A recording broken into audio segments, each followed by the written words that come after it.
formulation of emulsions, or ingredients required to prepare an emulsion.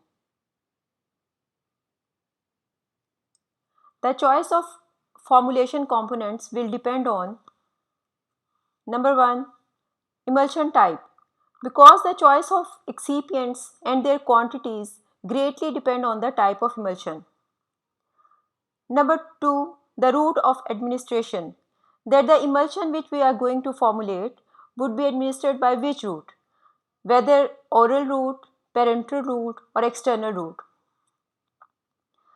Number 3, its ultimate clinical use, that whether emulsion would be for some local effect or some systemic effect. Moreover, the cost and compatibility of ingredients are also important factors to consider. Mostly the final selection of ingredients is made by trial and error. Other than ingredient selection, the processing conditions are also very important. That's why the formulator must optimize the processing conditions, including process variables and equipment variables, because these processing conditions control droplet size distributions and rheological properties. The droplet size of internal phase of emulsion and consistency of emulsion influence emulsion stability and its therapeutic response, because the smallest the globule size, the greater will be the absorption.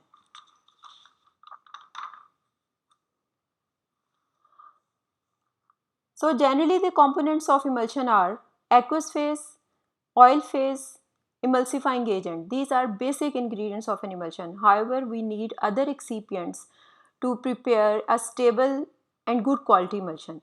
These are preservatives, antioxidants, flavorants for oral emulsion, fragrance for cosmetic emulsion. Now let's discuss every component individually, that what are important factors to consider before choosing any ingredient. First of all, oil phase. The selection of oil phase will depend on many factors. The oil we are going to use in the preparation of pharmaceutical emulsions may be the medicament itself or may be used as a carrier for some lipid soluble drug. So the selection of oil phase will depend on many factors, including the desired physical properties of emulsion, the miscibility of the oil and aqueous phases, the solubility of the drug in the oil, and the desired consistency of final emulsion. To make it more clear, we can discuss the selection of oil phase in context of route of administration. For oral emulsions, the selection of oil phase depends upon the purpose of the product. For example, castor oil and mineral oil are used as laxative to exert their therapeutic effect locally in the gastrointestinal tract, and fish liver oil, arachis oil are used as nutritional supplements. The vegetable oils are also used as drug carriers. Hence, their effect on bioavailability of drug is also important factor to consider.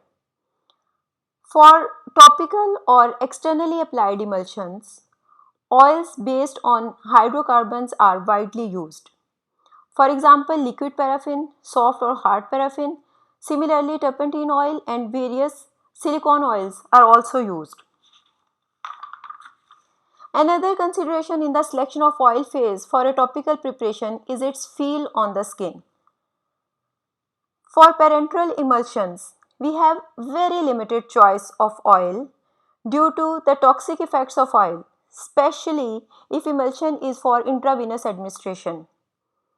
A range of purified vegetable oils have been used over many years in emulsion for parenteral nutrition and as lipid soluble drug carriers. For example, refined fish oils, purified olive and soya oils are used.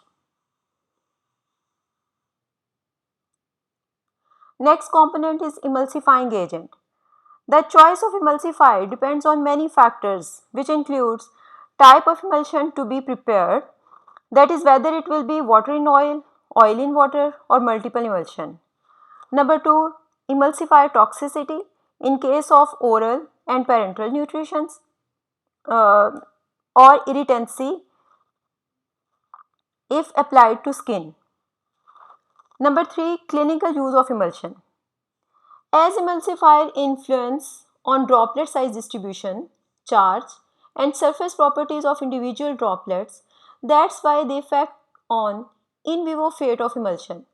That means they affect almost all pharmacokinetic and pharmacodynamic parameters. Next is shelf life of emulsion.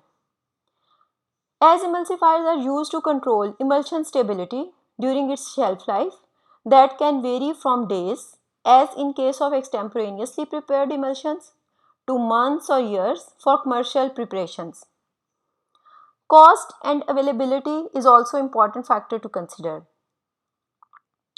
Actually, the effect of emulsifying agent on properties of emulsion is of such importance that I will discuss in detail in next lecture.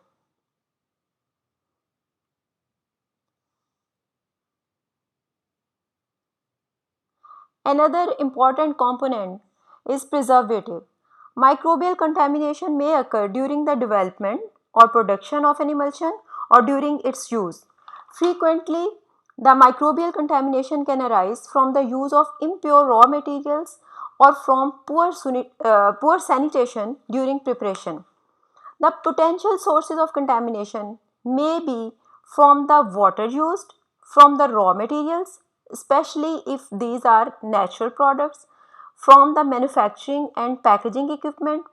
Such contamination, which may constitute a health hazard, can also affect the physiochemical properties of the formulation, causing color, odor, or pH changes, and even phase separation. That's why the inclusion of a preservative is a necessary part of the formulation process. Now question arises that what points must be kept in mind in selecting a preservative. So an ideal preservative should exhibit a wide spectrum of activity against bacteria and fungi. It should be free from toxic and irritant activity. It should be stable to heat and storage. It should be chemically compatible. For example, compatibility problems can occur between emulsifiers and preservatives.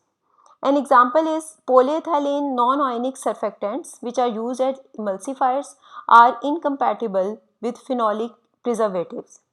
So, by using them together in an emulsion may arise many problems. It can destroy the antimicrobial activity, but it also destroys the emulsification properties of the surfactant. Next point, preservative should have reasonable cost. It should have acceptable taste, odor, and color. The examples are phenoxyethanol, benzoic acid, and the para-hydroxybenzoates. Aqueous pH is an additional factor to be considered for the selection of preservative.